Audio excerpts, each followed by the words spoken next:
White Rock Cemetery. Finally made it. 1902. That's Glenn Bonner right there. He's the caretaker of the cemetery. He's the man who runs everything around here. Is that live? Yeah, it's live. Oh, man. okay. Hello. So yeah, here's another 1890, and there's a couple in here. I'm gonna find that other one for you and mark it for when we do that other piece. So that's the one that was the 1836. 1836, I think, is the oldest one. When was this cemetery established? I've got on the website, I have all of the establishment date, and so it had several names. It started out this end up here that we're looking at to about where, I think it was about where that tree is right there. This end started out as a white cemetery. Oh, really? On this end, there's a white family buried in here, and they're up on this end. Now, once you start moving down on that end, those are all African American family. The Coits and the Kellers and the Bonners, all of those families are all down through there. Williams and a bunch of other African American families from the Dallas area, all from that point down. There is a family that it started out with. It was known after it was known as the Smith Cemetery. It was known as the Colored People Cemetery. Once they adopted that in, and the black church started burying families down that way. And what's the name of the church? The name of the church? It's because they wasn't here when I got White lost. Rock Chapel. Yeah, because I had to go through an apartment complex and everything. I'm doing this for the purpose of for them. They were late. Yeah. You know how they yeah. They know how I am, man. so yeah. White Rock Chapel was one of the original founding chapels of the area. Now it was under siege, because you noticed that area where you were, all around you were multi-million-dollar homes. I saw it. I got kind of scared because I saw all the Trump signs. I knew I had to hurry up and find you guys. Well, they wanted to close. They wanted to zone that property out and move that chapel, but that's where Dr. Weston and his wife came in and bought that property. Yeah, because that church is just totally surrounded by $1 million, $2 million homes and everything. Man. Yes.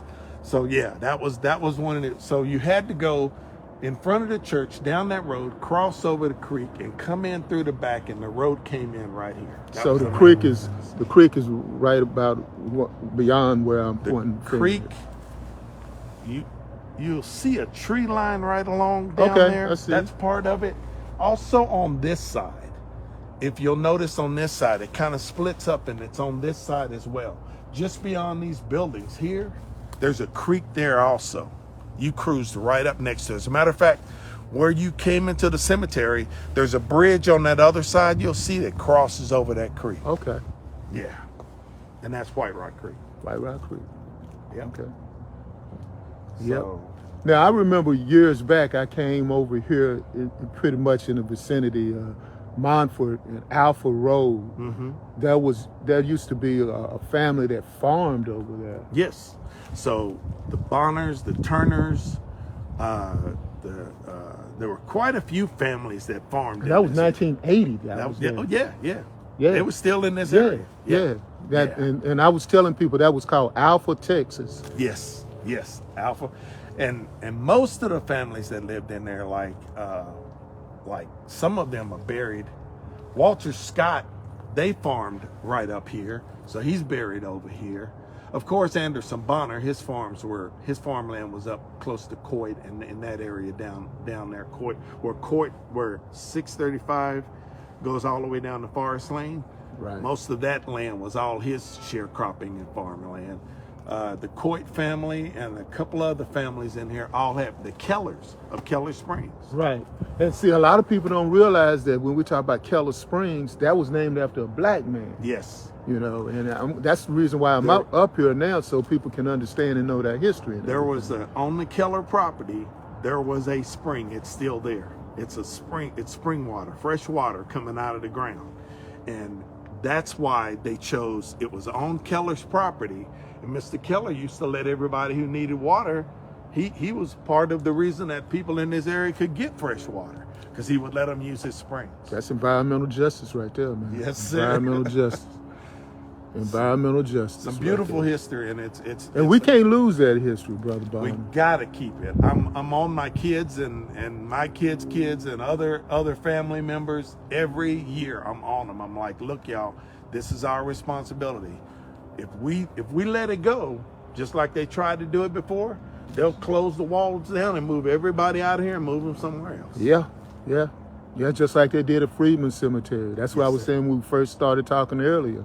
You know, they don't care about anything like that. They'll just move the bodies that are already here and just They see the value of this land as more Property. of these apartments covering this whole area and filling it all in. Yeah. That's the value that they see in this land. but we see more than that. We have our history and the very beginnings of us in the state of Texas. Most of it starts, and you'll see some of these old, because Texas became a state in 1836, right? Right. But there are some grave markers in here older than that. Yeah, I just saw one. That one right over there. Yeah. Yep. So 1836. our history in Texas is here for sure. Right here. And we ain't going nowhere. Yes, sir.